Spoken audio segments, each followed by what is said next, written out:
Hello students, मैं आपको जो भी आज तक पढ़ाया है लेक्चर 8 तक हो चुका है। तो उसको कॉपी में पहला लेक्चर से अभी तक और आगे भी स्पाइरल कॉपी में उसको नोट्स करें ताकि आगे चल के रिविज़न करें और ये चैप्टर आपका अच्छा हो जाए। पूरा कोऑर्डिनेट से 30% क्वेश्चन आईआईटी मेन में, जेईई मेन में as well as JEE advance में आएगा, इसलिए बहुत इंपॉर्टेंट है ये सब चीज़, आप उसको नोट करें। तो आपको पिछले क्लास में बताए थे सेंट्रोइड, फिर इन सेंटर बताए थे, इन रेडियस बताए थे, क्लियर? तो सब बताए थे। अब आपको बताने जा रहे हैं सरकम सेंटर। देखिए, इसको सी डैश से डिनोट करते हैं या ओ से भी डिनोट करते हैं, सरकम सेंटर। तो सरकम सेंटर क्या है? तो देखिए, एक सर्किल है और उसके अंदर ट्रायंगल है, ट्रायंगल ए बी सी। तो ए बी सी को सरकमस्क्राइब कर रहा है, ए बी सी को सरकम मतलब बाहर से घेर रहा है, तो इसको बोलते हैं सरकमस्क्राइब्ड सर्किल। क्या बोलते हैं? सरकमस्क्राइब्ड सर्किल, या क्या बोलते हैं? Circum circle. तो सरकमस्क्राइब्ड सर्किल या सरकम सर्किल इसे कहते हैं। Centre of its centre known as, इसके सेंटर को बोलते हैं circum centre. Its centre is known as, its centre is known as circum centre.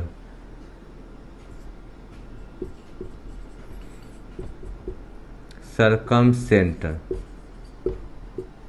मतलब सरकम सर्किल के सेंटर को क्या बोलते हैं? सरकम सेंटर बोलते हैं। सरकम सर्किल के सेंटर को क्या बोलते हैं जी? तो सरकम सेंटर। और its radius is known as, its radius is known as circum radius. Its radius is known as circum radius. Circum centre को हम लोग सी डैश कहते हैं, सरकम रेडियस को कैपिटल आर कहते हैं, और इन रेडियस को स्मॉल आर कहते हैं। तो समझ में आया? सरकम सेंटर क्लियर हुआ। तो एक circle passes through all vertices of circle, all vertices of triangle, circle passes through all vertices of triangle known as circum circle या circumscribed circle. Its centre known as circum centre, its radius is known as circum radius. तो इसको कैसे बनाएंगे? तो ए का point suppose दिया हुआ है x1, y1, बी का पॉइंट दिया हुआ x2, y2, और सी का पॉइंट दिया हुआ x3, y3। तो इसमें क्या करते हैं? तो एक टेक्निक बताते हैं आपको। अज्यूम कर लेंगे let C dash alpha beta, यानी इसका जो सरकम सेंटर है मान लिए क्या है? Alpha beta. तो सरकम रेडियस जो होगा, सरकम रेडियस क्या बोले हैं? तो सरकम रेडियस क्या था? तो सरकम सर्किल के रेडियस को सरकम रेडियस कहते हैं, सरकम सर्किल के रेडियस को सरकम रेडियस कहते हैं। तो सरकम रेडियस किसके बराबर होगा? सी डैश से, सेंटर से सरकमफ्रेंस का किसी भी पॉइंट का डिस्टेंस बराबर होता है, वो सरकम रेडियस होता है। तो सी डैश से C dash B, C dash C बराबर कर दिए। अब इसको डिस्टेंस फॉर्मूला आता है, सी डैश से ए का डिस्टेंस, सी डैश से बी का डिस्टेंस, सी डैश से सी का डिस्टेंस। तो पहला अगर हम सॉल्व करते हैं फर्स्ट, तो एक इक्वेशन, ये दोनों को बराबर करते हैं, सॉल्व करते हैं, तो सेकंड इक्वेशन। तो फर्स्ट इक्वेशन और सेकंड इक्वेशन को सॉल्व करेंगे तो अल्फा बीटा आ जाएगा। और जैसे ही अल्फा बीटा आ जाएगा, कोई एक निकालेंगे तो क्या बन जाएगा? कोई एक मतलब सी डैश ए या सी डैश बी या सी डैश सी निकालेंगे तो क्या बन जाएगा? सरकम रेडियस। तो इस पर एग्जाम्पल करवाएंगे तो ज़्यादा समझ में आएगा। Best teacher always teachers with example. तब एग्जाम्पल देखिए, जो समझाए थ्योरी उस पर एग्जाम्पल देखिए।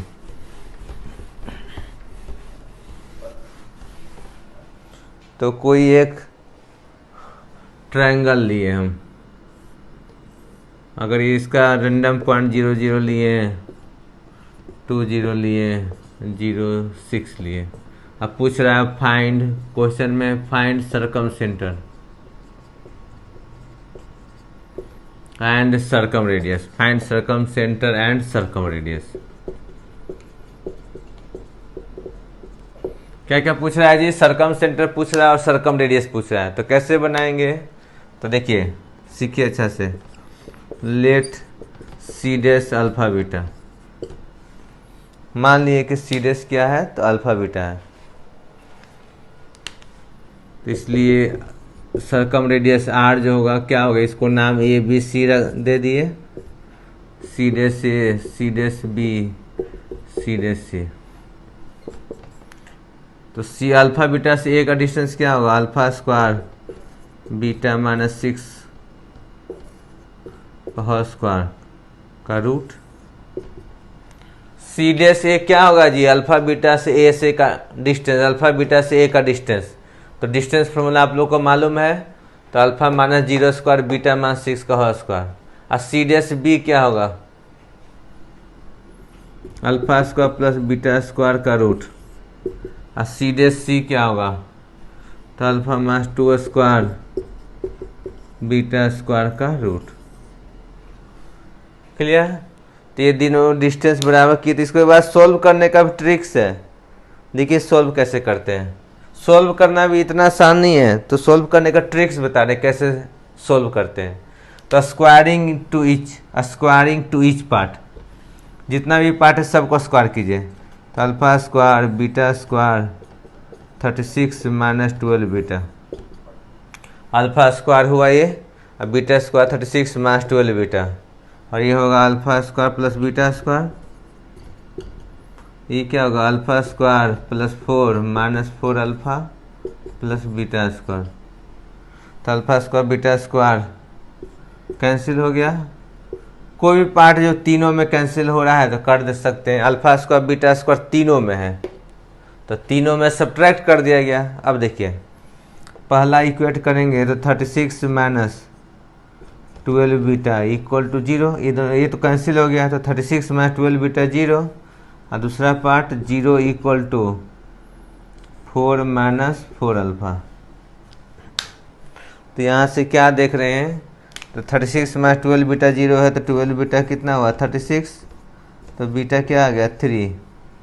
यहाँ 4 अल्फा कितना आ गया? 4, तो अल्फा क्या आ गया? 1, तो अल्फा 1 बीटा 3।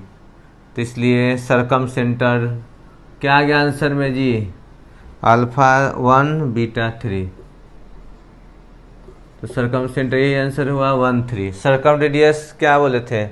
कोई भी एक डिस्टेंस, सी डैश ए या सी डैश बी या सी डैश सी, तीनों बराबर ही आएगा। तो यहाँ तो 1 3 से 0 0 का ही डिस्टेंस निकाल दीजिए, सी डैश ए या सी डैश बी निकालिए, सी डैश बी, तो तीनों तो बराबर ही है। तो C dash A, C dash B, C dash C, कोई भी एक निकालते हैं, तो सी डैश बी हम निकाल रहे हैं। तो 1 3 स्क्वायर 9 रूट 10। सरकम रेडियस क्या हुआ? Capital R root 10। और सरकम सेंटर क्या हुआ? तो 1 3। तो समझ गए? तो इसको नोट कर लीजिए। अब देखिए,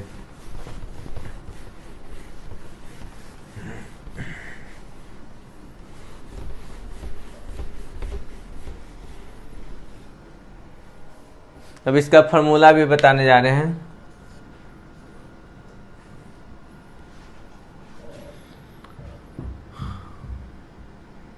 देखिए, सेंटर से अगर हम सी डैश ए से, एक सर्किल तो था ही तीनों से जो पास कर रहा था, एक सर्किल था जो तीनों वर्टेक्स से पास कर रहा था, ए बी सी।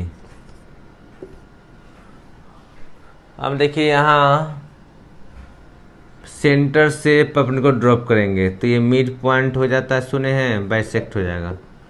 सेंटर से परपेंडिकुलर ड्रॉप करेंगे तो बाइसेक्ट हो जाएगा। क्लियर? हम देखिए बी से सी डैश को मिला दिए, तो ये एंगल ये है, तो यहाँ टोटल एंगल कितना होगा? तो पढ़े होंगे कि कोई भी कॉर्ड सेंटर पर जो एंगल बनाएगा सरकमफ्रेंस के एंगल का डबल। कोई भी कॉर्ड सेंटर पर एंगल सरकमफ्रेंस पर जो एंगल बन रहा है उसके डबल होगा। तो ये का टोटल डबल क्या हुआ 2a, और ये दोनों कन्ग्रुएंट है, इसको एम कहते हैं, कन्ग्रुएंट होगा कैसे, RHS से, राइट एंगल हाइपोटेनस, तो दोनों रेडियस ही है, हाइपोटेनस क्या दोनों रेडियस ही है, तो राइट एंगल हाइपोटेनस और एक साइड, तो ये कन्ग्रुएंट हो गया। तो सरकमफ्रेंस पर ये एंगल है तो उसका दुगना 2a टोटल एंगल होगा, और कन्ग्रुएंट हो गया तो आधा एंगल a होगा। तो कह सकते हैं C' क्या होगा, तो ये R है तो उसका इधर की तरफ प्रोजेक्शन क्या होता है, जैसे याद कीजिए फॉर्मूला cos ऑफ A क्या होगा C'(m/r), तो C'(m) क्या हुआ R cos A। Clear, C'(m) क्या हुआ R cos A, और ये BM भी निकल जाएगा। देखिए ए के अपोजिट साइड लेंथ को हम लोग स्मॉल a कहते हैं, तो साइन ऑफ A लगा सकते हैं BM/r, तो BM लेंथ क्या हुआ तो R sin A, और ये एक आधा हो गया A/2, total side length A है तो उसका आधा कितना होगा A/2, तो यहाँ से ये भी आ गया R sin A A/2 R cos A, C'(m) R cos A। चलिए इसका अभी दूसरा पार्ट बताने जा रहे हैं। तो ये है,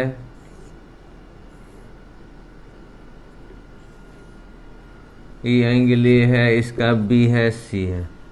देखिए ये पार्ट हो गया, ये सब का यूज होगा।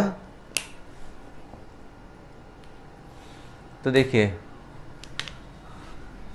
यहाँ से हम सेंटर से A और C' को मिला दिए और आगे बढ़ा दिए, तो ये मिड पॉइंट होना कोई जरूरी नहीं है, और इसको हम मिला दिए और इसको मिला दिए।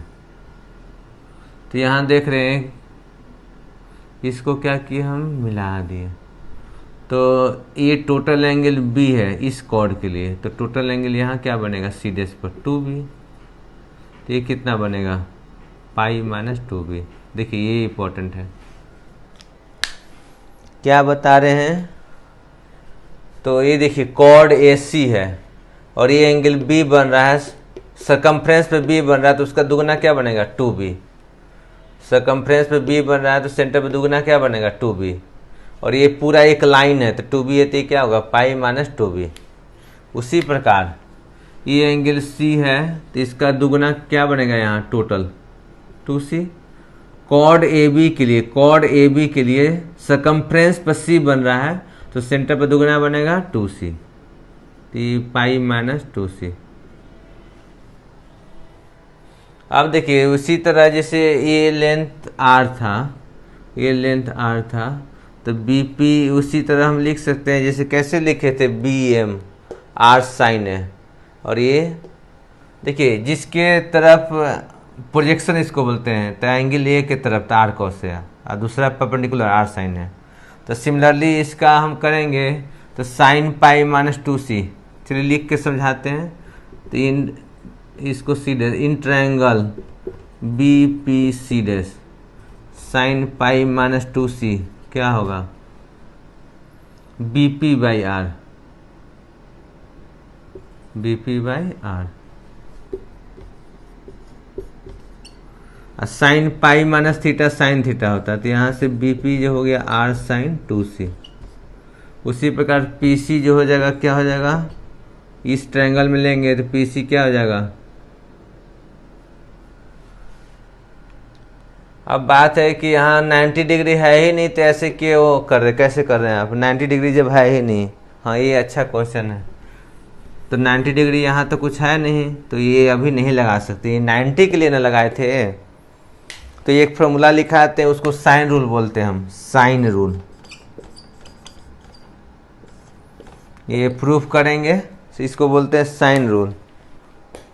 तो साइन रूल क्या है, कोई भी कोई भी ट्रायंगल में, जैसे एंगल ए है, बी है, ट्रायंगल ए बी सी है, इस साइड लेंथ स्मॉल ए, बी के सामने स्मॉल बी, सी के सामने स्मॉल सी, तो साइन रूल प्रूव करेंगे आगे चल के। अभी याद रखिए, A by sine of A, फिर B by sine of B, C by sine of C, तो ये साइन रूल होता है, इसको याद रखिए। क्या प्रूफ किए जी, ए बाई साइन है, B by sine B, C by sine C, proof भी करेंगे। और यहाँ से कह सकते हैं कि ए बाई साइन है क्या होगा, ए बाई साइन है, ए बाई साइन है जो होगा 2r हो जाएगा, यानी ए बाई साइन है, B by sine B, C by sine C बराबर होता है, सब किसके बराबर है, 2r। जैसे जिस प्रकार यहाँ प्रूफ किए ना, sine A proof, R sine A by 2 proof किए, तो ए बाई साइन ए क्या है, 2r। उसी प्रकार दूसरे साइड के लिए करेंगे ना जी, तो बी बाई साइन भी 2r आएगा, और थर्ड साइड के लिए करेंगे तो सी बाई साइन सी 2r आएगा। तो आसानी से प्रूफ भी कर सकते हैं, जिसको हम लोग क्या बोलते हैं, साइन रूल। और कैपिटल आर क्या है, तो सरकम रेडियस लिखवाए थे।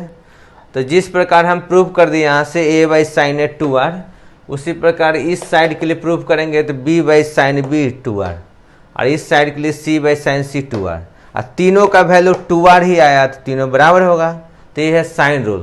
तो यहाँ जो है हम लोग साइन रूल लगाएंगे, क्योंकि एंगल जब 90 नहीं बनाए, यहाँ तो 90 बनाया है, तो 90 जब एंगल बनाए तो साइन कॉस लगा सकते हैं, और जब 90 एंगल नहीं बना रहा है तो साइन कॉस नहीं लगा सकते हैं। तो मानते हैं एंगल थीटा है और ये क्या है, पाई माइनस थीटा।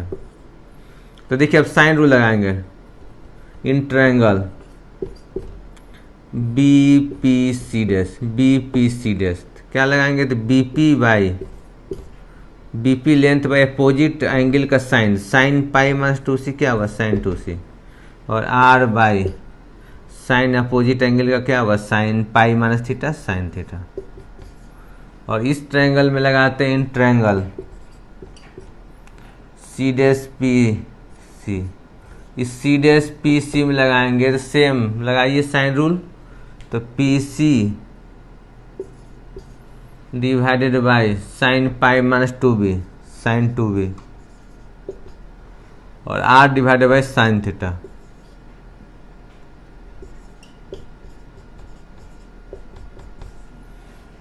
दो इक्वेशन मिल गया। तो अब देखिए इससे दोनों इक्वेशन से कैसे काम करेंगे। तो B P by P C दोनों को डिवाइड कर दीजिए, तो यहाँ से B P divided by P C निकालना है। यही तो मेन ज़रूरत था, रेशियो।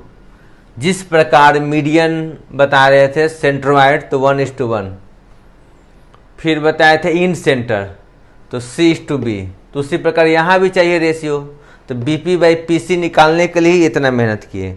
और ये तो यूनिवर्सल ट्रूथ है, हर चैप्टर में मिलता है साइन रूल, फिजिक्स में भी मिला होगा ये। तो याद रखिएगा, A by sine A, B by sine B, C by sine C equal to 2r। R क्या है, सर्कम रेडियस। तो ये तो काफ़ी इंपॉर्टेंट है। अब B P by P C निकालते थे। बी पी का वैल्यू क्या है, देखिए R sine 2c by sine theta, और पी सी का वैल्यू क्या है, आर साइन 2b। फिर थोड़ा सा ज़्यादा निकट आ गया, हाँ। बीपी का वैल्यू रखिए, बीपी का वैल्यू तो R sine 2c by sine theta. BP का वैल्यू क्या होगा जी, R sine 2c by sine theta. PC का value R sine 2b sine theta. Cancel हुआ तो क्या आ गया, sign 2c by sign 2b। तो ये बहुत इंपॉर्टेंट है। बीपी क्या हुआ, साइन 2c, और ये पार्ट क्या आया, इस टू साइन 2b। समझ गए। तो इसको नोट कीजिए। रेशियो हम लोग प्रूव कर दिए, साइन रूल प्रूव कर दिए, और सेंटर से, सरकम सेंटर से किसी भी साइड का परपेंडिकुलर शॉर्टेस्ट डिस्टेंस, अगर वर्टेक्स ए के अपोजिट है तो आर कॉस ए, बी के अपोजिट तो आर कॉस बी, या सी के अपोजिट है तो आर कॉस सी। ये जो बताए हैं, तो इतना नोट कर लीजिए, फिर और आगे बताएंगे। आप देखिए जैसे अभी जो बता रहे थे,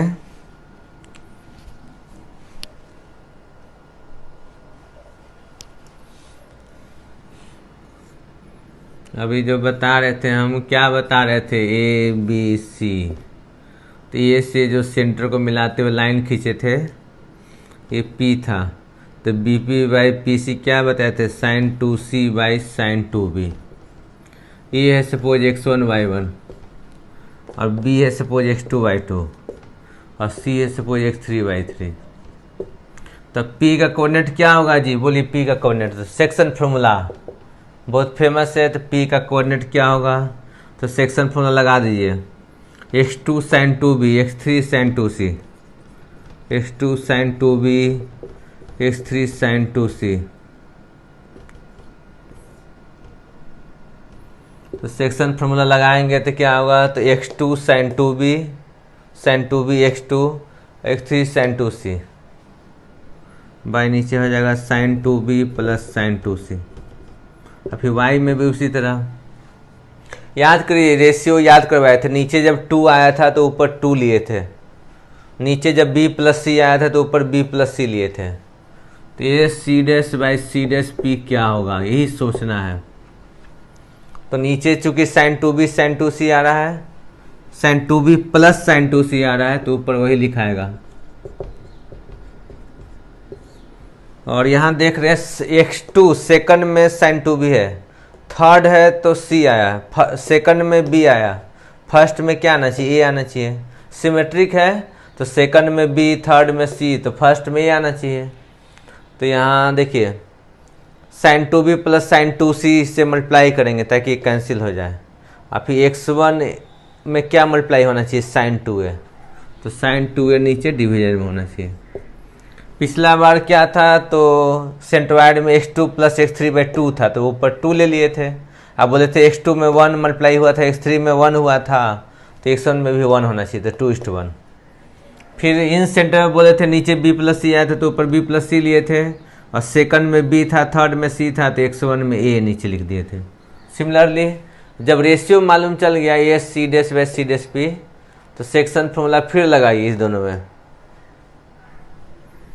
a का कोऑर्डिनेट मालूम है आपको, क्या मालूम है, x1 y1, और p का मालूम है अभी लिखे हैं, और सी डैश किस रेशियो में डिवाइड कर रहा है, तो रेशियो मालूम चल गया, sine 2b plus sine 2c is two sine 2a। तो अब सेक्शन फार्मूला लगा देंगे तो फाइनली देखिएगा सी डैश का बहुत अच्छा फार्मूला आ जाता है, C dash that is circum centre का बहुत अच्छा फार्मूला आ जाता है। तो सरकम सेंटर का फार्मूला फाइनली क्या आ जाएगा, देखिए x1 sine 2a x2 sine 2b x3 sine 2c divided by sine 2a plus sine 2b plus sine 2c। ये उसी तरह ये क्या हो जाएगा, नहीं लिखे, y1 sine 2a plus y2 sine 2b plus y3 sine 2c divided by sine 2a plus sine 2b plus sine 2c। तो इस तरह सरकम सेंटर का ये फार्मूला आ गया। फार्मूला के हेल्प से हम लोग सरकम सेंटर फाइंड आउट नहीं करते हैं। सरकम सेंटर कैसे फाइंड आउट करते हैं, तो C dash A equal to C dash B equal to C dash C. लेकिन अगर फार्मूला के टर्म में क्वेश्चन पूछा जाए which of the following is circum centre, तो ये आना चाहिए। इसको देख के बता देंगे कि इसमें sign 2a sign 2b sign 2c आता है। तो सरकम सेंटर का फार्मूला के टर्म में भी क्वेश्चन आता है, तो इसको याद रखेंगे। अब देखिए सरकम सेंटर फाइंड आउट करने का एक और मेथड है।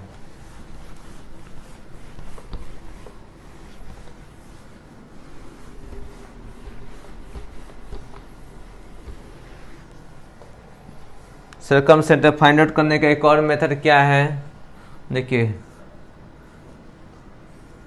एक सरकम सर्किल बना लिए थे हम, ये है बी है सी है, सरकम सर्किल बना लिए, और सरकम सेंटर से परपेंडिकुलर ड्रॉप करेंगे तो बोले थे बाइसेक्ट हो जाता है। तो इसको चलिए इसको नाम दिए कुछ, सी डैश से परपेंडिकुलर ड्रॉप किए, इसको ना, तो ये बाइसेक्ट हो गया। इसको नाम चलिए कुछ रखते हैं, ये बी सी, चलिए पी क्यू आर ही फेमस है उसी को रखते हैं। तो चाहे इससे सी डैश से परपेंडिकुलर ड्रॉप किए इक्वेशन फर्स्ट, फिर सी डैश से परपेंडिकुलर ड्रॉप किए इक्वेशन बाइसेक्ट करते हुए निकला इक्वेशन 2। देखिए एक लाइन का इक्वेशन बताया था, इक्वेशन ऑफ लाइन शुरू में ही बताएंगे इन स्लोप पॉइंट स्लोप फॉर्म, इन पॉइंट स्लोप फॉर्म शुरू में ही बताए थे, और नहीं भी बताए थे तो फिर से देख लीजिए। Equation of line in point slope form, यानी कोई लाइन पर x1 y1 पॉइंट है और स्लोप m है, तो इक्वेशन क्या होगा, y minus y1 equal to slope m into x minus x1। बहुत आसानी से लिख सकते हैं। क्यों? क्योंकि स्लोप का फॉर्मूला होता है ना जी, क्या ये इस लाइन पर कोई भी एक point x y, general point x y, तो स्लोप का फॉर्मूला होता है y minus y1 divided by x minus x1। तो slope m equal to y minus y1 by x minus x1, तो x माइनस x1 इधर आएगा, तो ये फॉर्मूला बन गया। तो equation of line in point slope form, यानी पॉइंट गिवन है और स्लोप गिवन है, तो इक्वेशन क्या होगा, y minus y1 slope m into x minus x1। फिर बताए थे two lines parallel, two lines parallel है तो क्या बोले थे, एक स्लोप सेम होता है, और टू लाइन्स परपेंडिकुलर तो क्या बताए थे कि स्लोप का प्रोडक्ट -1 होता है। तो यहाँ फर्स्ट का इक्वेशन लिखा है कि इक्वेशन फर्स्ट देखिए कैसे लिखेंगे, इसका मिड पॉइंट से पास कर रहा है, इसका नाम चलिए P रख दिए, Q रख दिए, तो पी क्यू कोई पॉइंट आएगा, P से पास कर रहा है, और इसका स्लोप क्या होगा, -1 बाई स्लोप ऑफ BC। इसका स्लोप क्या होगा, -1 बाई स्लोप ऑफ AC। देखिए एक ये बताए थे, अगर एक लाइन का स्लोप m है तो उसके परपेंडिकुलर कोई भी लाइन है उसका स्लोप क्या हो जाएगा, -1 बाई m, तब ना प्रोडक्ट करेंगे तो -1 आएगा। एक लाइन का स्लोप m है और उसके परपेंडिकुलर लाइन का स्लोप क्या होगा, -1 बाई m, तो ये लाइन का स्लोप क्या है, स्लोप ऑफ BC कह रहे हैं, तो उसके परपेंडिकुलर BC सेगमेंट का स्लोप को स्लोप BC कह रहे हैं, उसके परपेंडिकुलर क्या होगा, -1 बाई स्लोप BC। यहाँ इसके स्लोप को AC कह रहे हैं, तो उसके परपेंडिकुलर लाइन का क्या होगा, -1 बाई स्लोप ऑफ AC। तो थ्योरी बहुत है, अब इसका क्वेश्चन में अप्लाई करेंगे तो ज़्यादा समझेंगे। तो देखिए इसको क्वेश्चन में अप्लाई करते हैं। तो सर्कम सेंटर का चलिए डिफिनेशन लिख देते हैं, सर्कम सेंटर का फिर से डिफिनेशन लिखते हैं। ये क्या है, perpendicular bisector of side BC। ये क्या है, perpendicular bisector of side AC। उसी तरह इसका परपेंडिकुलर बाइसेक्टर होगा, तीनों मीट करेगा। तो सर्कम सेंटर को कह सकते हैं intersection point, it is intersection point, it is A intersection point of perpendicular bisector of sides. कह सकते हैं कि इंटरसेक्शन पॉइंट है किसका, तो perpendicular bisector of side. Bisect मतलब इक्वल डिवीजन, तो साइड का इक्वल डिवीजन एंड परपेंडिकुलर जो लाइन हुआ, साइड का equal division and perpendicular bisector जो हुआ परपेंडिकुलर लाइन, और साइड को इक्वली डिवाइड करे परपेंडिकुलर लाइन, जहाँ मीट करता है वो सर्कम सेंटर होगा। क्यों बाइसेक्ट किया, क्योंकि थ्योरम था कि सेंटर से किसी भी कॉर्ड पर परपेंडिकुलर ड्रॉप करेंगे तो कन्ग्रुएंट बनता था, तो इक्वल डिस्टेंस हो जाता था, यानी कि बाइसेक्ट करेगा। क्लियर? अब क्वेश्चन जो करवाए थे आपको उसी को इस मेथड से बताएंगे।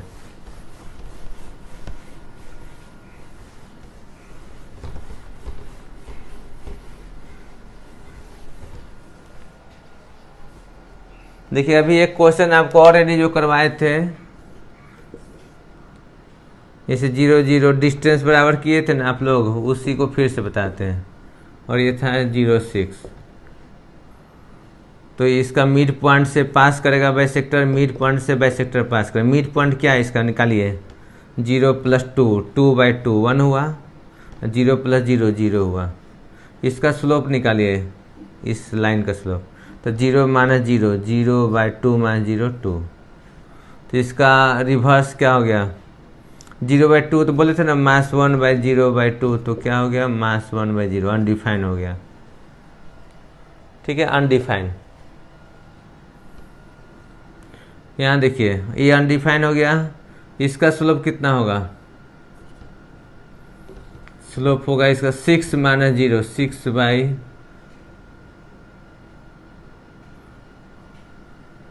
फिर इधर इसका निकालते हैं हम। तो ये मिड पॉइंट पहले निकाल लीजिए, क्या आएगा ये मिड पॉइंट। तो 0 + 0 0 और 6/2 3। इस लाइन का स्लोप क्या होगा? तो 6 - 0 6/0।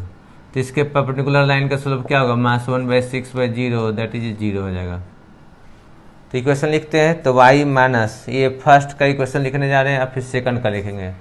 तो फर्स्ट का लिखेंगे तो y माइनस जिससे पास कर रहा है 1 0 से पास कर रहा है, तो y - 0। स्लोप क्या लिखेंगे? ये स्लोप -1/0 हो गया और x -1 हो गया। तो 0 इधर जाएगा तो मल्टीप्लाई करेंगे तो 0, तो x -1/0, तो x क्या आ गया 1। Equation first. सेकंड को सोल्व करते हैं तो y - y1 कितना है 3। इसका स्लोप कितना है? तो इसका स्लोप आया था ये साइड का 6/0, तो उसके क्या बताए थे कि m है, तो ये हो जाएगा -1/m। तो -1 / 6/0 तो 0 आ गया। तो इसका स्लोप हो गया 0। स्लोप 0 × x - 0, तो y = 3। तो फर्स्ट सेकंड का इंटरसेक्शन पॉइंट क्या आ गया? तो सर्कम सेंटर। तो सर्कम सेंटर दोनों को सॉल्व कीजिए, फर्स्ट और सेकंड को। तो क्या आ गया 1, 3। क्या हो गया? सर्कम सेंटर हो गया। एक क्वेश्चन और देख लीजिए। तो ये क्वेश्चन समझ गया। सेम क्वेश्चन को दूसरे मेथड से बता दिए। नेक्स्ट क्वेश्चन देखिए। ये मेथड सबसे इजी लग रहा होगा। नेक्स्ट क्वेश्चन में सपोज एक पॉइंट है,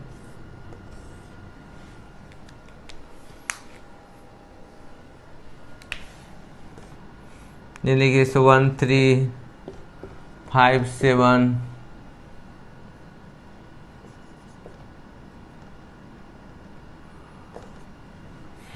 3 9। इसका पूछा सर्कम सेंटर क्या होगा। तो इसके मिड पॉइंट क्या हुआ बोलिए? ये क्वेश्चन इसका सर्कम सेंटर चाहिए। तो इसका मिड पॉइंट निकालिए। तो 1 5 6/2 3 3 7 10/2 5। इसका निकालते हैं तो फर्स्ट इक्वेशन लिखेंगे, फिर इसका मिड पॉइंट बताइए। 1 3 4/2 2 3 9 12/2 6। मिड पॉइंट निकाल लिए। स्लोप निकालिए। इसका स्लोप पहले निकालिए साइड का। साइड का स्लोप क्या होगा? तो y2 - y1 7 - 3 4 5 - 1 4। तो क्या आ गया 1। तो इसका स्लोप 1 है, तो दूसरा का -1/1 तो -1। यहाँ देखिए इसका स्लोप, साइड का स्लोप निकालिए। तो y2 - y1 9 - 3 6 हुआ और 3 - 1 2 हुआ। तो स्लोप क्या है 3। तो इसका क्या हो जाएगा -1/3। अब दोनों इक्वेशन लिखने जा रहे हैं। तो इक्वेशन फर्स्ट लिखेंगे कैसे? तो देखिए पॉइंट मालूम है, स्लोप मालूम है। इक्वेशन फर्स्ट करें तो y - y1 लिखा गया और स्लोप क्या है -1 x - 3। तो y - 5, ये क्या हो गया -x + 3। तो x + y = 8। Equation first. Equation 2 लिखने जा रहे हैं। इक्वेशन 2 लिखेंगे तो क्या होगा y - y1 तो 6 हुआ। इसका स्लोप क्या निकाले -1/3 x माइनस। कैसे निकाले -1/3? तो ये साइड 2 पॉइंट से स्लोप निकालिए। y2 - y1 x2 - x1 तो 3 आया, और इसके परपेंडिकुलर 3 है, उसके परपेंडिकुलर क्या होगा -1/3 लिखवाए थे अभी। m है तो उसके परपेंडिकुलर लाइन का स्लोप -1/m। तो -1/3 हुआ, फिर x - 2 हुआ। तो मल्टीप्लाई करेंगे 3y - 18 -x + 2। तो x + 3y कितना आ गया 20। अब सोल्व कैसे करेंगे? आप लोग को सोल्व करने आता है? कैसे सोल्व करेंगे? तो सेकंड माइनस फर्स्ट कीजिए। अब सोल्व करना खाली काम है।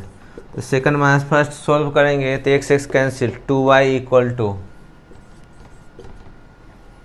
कितना हुआ 12। तो y कितना आ गया 6। y का वैल्यू 6 रख देंगे, तो 6 रखेंगे तो x का वैल्यू कितना आ गया 2। यानी सर्कम सेंटर फाइनली क्या आ गया 2,6 आंसर। कितना अच्छा क्वेश्चन था, तो ठीक से समझ गए। दूसरे मेथड से डिस्टेंस वाला मेथड C' से C' B C' करेंगे तो उससे भी बन जाएगा, लेकिन ये ज़्यादा इजी लग रहा होगा। क्लियर? तो आप इस पर प्रैक्टिस कर लेंगे। 2 क्वेश्चन बताए हैं, उसी पर प्रैक्टिस कर लेंगे, बहुत हो जाएगा। और भी क्वेश्चन एग्जाम में मिलेगा आपको, टेस्ट लेंगे तो ये सब क्वेश्चन इसी टाइप का देंगे।